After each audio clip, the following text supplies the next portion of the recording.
The first time I confused being needed with being loved, I was 18 years old. Hello, welcome to the Athena Show.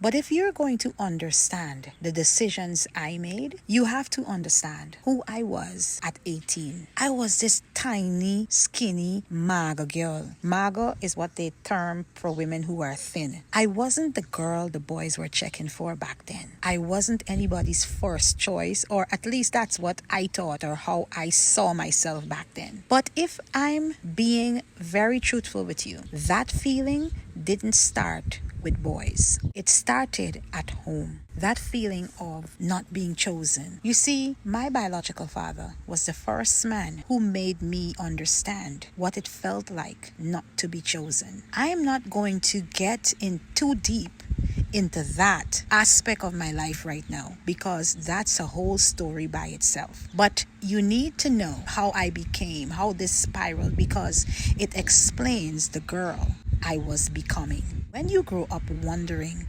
why the first man who's supposed to love and protect you doesn't seem to choose you, you can carry that question into relationships without even realizing it, without even observing that's what you're doing. At 18, I had no idea I was doing that. I just knew I wanted to feel special to somebody. And then came my high school best friend's brother and child. Baby, he was handsome, he was tall, he was everything I thought I wanted. He was popular. Everybody knew him in his village. He was the kind of guy who got the attention. Yeah, I even remember when I came into play, he had girlfriends, but all of that dropped, and somehow he was interested in me. Baby, my head got bigger than how it big. Baby, you couldn't tell me nothing because remember, I didn't think I was the girl boys chose first. So when he approached me, you couldn't tell me a thing. And now this handsome, popular guy was choosing me?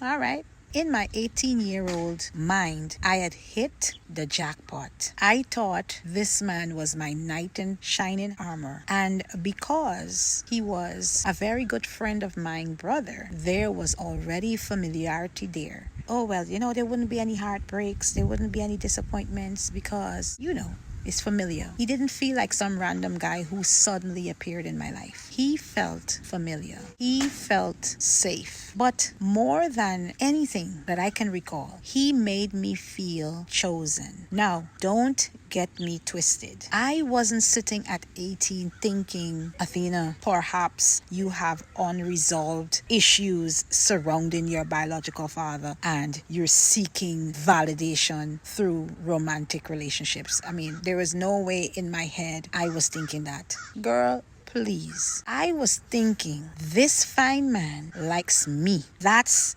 it. Plain and bottom simple. And I fell for him hard. Then everything changed. I got pregnant with my first child. 18 years old. Pregnant by my high school friend's brother. And just like that, this wasn't some cute teenage relationship anymore. Just like that. There was a baby involved. Now it's time for me to grow up. There were grown-up decisions to make. And I started looking at him differently. I wasn't just thinking about a boyfriend anymore. I was thinking about family. Now I have to provide for a mouth. And for a girl who had spent so much of her life feeling like she wasn't chosen, the idea of having my own family meant everything to me. We were connected now. This blasted board just making us satanize. We were having a child together. And somewhere inside my 18-year-old mind,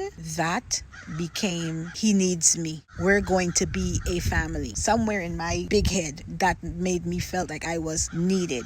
I belong somewhere. I am somebody else's person. And without even realizing it, I started confusing being needed with being loved. That's That's the thing about being 18. You can be old enough to make grown woman or grown women decisions while still making those decisions from the wounds of a little girl. And that's exactly what I was doing. I wasn't choosing from wisdom, or I wasn't making a smart decision. I wasn't choosing from experience. I was choosing from this overwhelming feeling of finally, just finally, someone chose me. And that feeling was powerful. Powerful enough to make me overlook things. Powerful enough to make me rationalize things clearer. And eventually powerful enough to make me defend something I should have been running from. Because back then, the first real red flag showed up. And here's the crazy part. I saw the red flag. I knew something wasn't right. But instead of questioning him or questioning the something that I felt wasn't right, I defended him, defended everything about the situation. And the reason I defended him tells you everything about the woman I was about to become. That's part 2. Are you ready for part 2?